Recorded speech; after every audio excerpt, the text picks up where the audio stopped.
Assalamu alaikum, barka da zuwa wannan channel namu a YouTube. Da yau za mu kawo muku review akan wayar Blackview P70 Pro wadda ta shigo kasuwa sabuwa, wadda aka inganta ta yanda idan ba jami'an tsaro ba wanda ma ke samun ta, amma yanzu su ma kamfanin sun faso gari inda suke competition da kamfanin Apple, Xiaomi da kuma kamfanin Samsung. Ita wannan wayar sun yi mata thermal camera ta yanda za ta iya ganin komai, ko da hoto za a ɗauki mutum idan yana da ƙarfe kuma kami a jikin shi, to za ka ga wannan ƙarfe nan kan amfani da thermal camera ɗin. Wannan wayar waterproof ce kuma dustproof ce yanda iska ko ruwa ba ta yi mata komai. Sannan sai mata camera ɗaya a gaba wadda ke 16 MP front camera wanda takan ɗauki portrait da komai lafiya lau. Sannan sai mata camera uku a baya wanda ɗayan Sony 48 MP camera ne wanda za ta ɗauki night mode, customize kuma yana gaya ma. Fingerprint ɗinta yana gefe yanda da ka taɓa zai buɗe.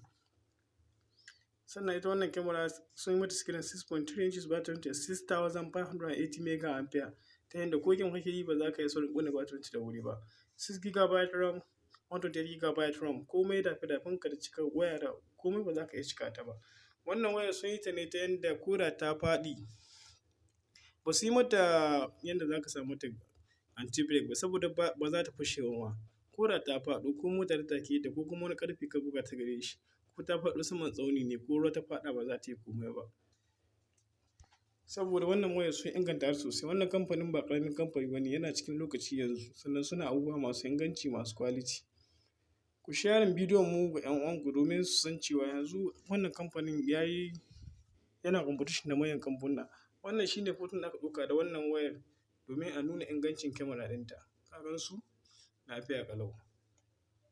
A wannan hoton da ya ɗauka shi ma da wannan wayar aka ɗauke shi.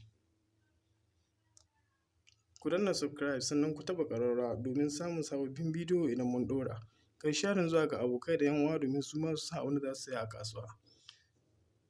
Ka gani? An ɗauki wannan hoton da daddare ne amma gashi ya fito lafiya lau using night mode.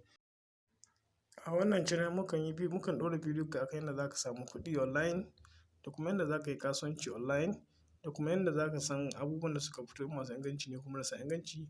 Mukan yi review akan duk wani harkar tech ko gadget da ya fito kasuwa. Kasance tare da mu a koda yaushe.